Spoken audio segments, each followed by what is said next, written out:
Comment la famille Sassou Nguesso a massivement endetté le Congo pour des générations, je vous explique. Après qu'on ait effacé une partie de la dette congolaise en 2010, le pays souhaite investir massivement dans des projets d'infrastructure et de réduction de la pauvreté. Le problème, c'est que le pays ne dispose pas des moyens financiers pour mettre en place ces projets. C'est un pays pauvre avec un accès limité au marché financier, c'est donc très compliqué pour lui d'obtenir ces financements. Mais le Congo dispose d'un atout de taille. Il est le 6e producteur de pétrole en Afrique et les revenus tirés de cette ressource sont colossaux. Pour cela, l'État congolais et la SNPC, entreprise publique en charge du pétrole du pays et co-dirigée par le fils du président, vont mettre en place ce qu'on appelle des contrats de préfinancement auprès des entreprises pétrolières et avec la Chine. En gros, ces contrats de préfinancement consistent à recevoir en avance le paiement de cargaisons de pétrole qui n'ont pas encore été produites. Par exemple, si le Congo a besoin d'1 million de dollars, il va demander à la Chine et aux entreprises qui lui achètent du pétrole de lui donner cet argent en échange de barils de pétrole. Si le prix du baril augmente, le Congo pourra rembourser avec peu de barils et plus rapidement. En revanche, si le prix baisse, le Congo devra livrer plus de barils et ce sera plus long à rembourser. Le premier problème, c'est que ces deals ont été réalisés de manière totalement opaque selon le FMI. Ni lui, ni les différentes institutions du pays n'étaient au courant de l'existence de ces dettes, une dette cachée passée complètement sous les radars.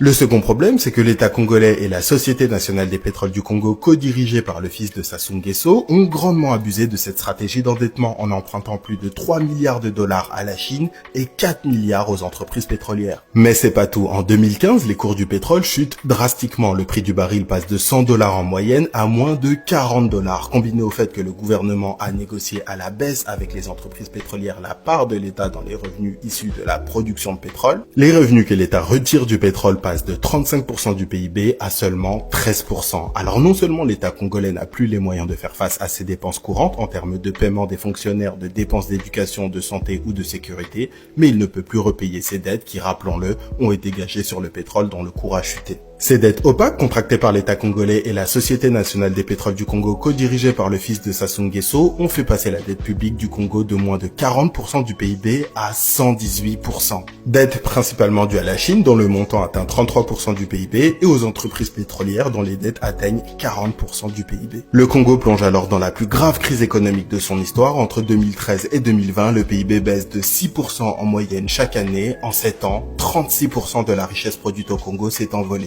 Derrière ces montages financiers qui ont considérablement endetté et appauvri le Congo se cache également une vaste opération de détournement de fonds publics. En effet, entre 2011 et 2018, période durant laquelle l'État et la Société nationale des pétroles du Congo se sont massivement endettés, le fils du président, qui est le co-directeur de l'entreprise publique, va organiser selon l'ONG le détournement de près de 70 millions d'euros. Le mécanisme est simple, l'État congolais va offrir des contrats à des entreprises qui ont à peine 2 semaines d'existence pour cartographier et prospecter des minerais, mais ces entreprises-là, situées dans des paradis fiscaux, sont en réalité détenus en bout de chaîne par le fils du président Sassou Nguesso. L'ONG britannique parle de 70 millions d'euros détournés, mais ces chiffres sont potentiellement sous-estimés car les institutions congolaises ne sont pas indépendantes du pouvoir politique et donc elles ne peuvent pas enquêter sur les potentiels détournements du régime. Aujourd'hui, le Congo est toujours massivement endetté à hauteur de 97% de son PIB. Le taux de pauvreté, à savoir le nombre de personnes vivant avec moins de 2,15 $, est passé de 31% en 2014 à 46% aujourd'hui. La faute à une gouvernance catastrophique qui classe le pays parmi les pires en termes de gestion de la dette, de transparence et de corruption, avec une note globale du CPIA sur la gouvernance du pays de 2,9 sur 6, la 7e pire note du continent africain. Donc derrière le faste train de vie que la famille Sassou Nguesso s'efforce de nous partager sur les réseaux sociaux se cachent, selon la justice de plusieurs pays et ONG internationales, d'immenses réseaux de détournement de fonds publics,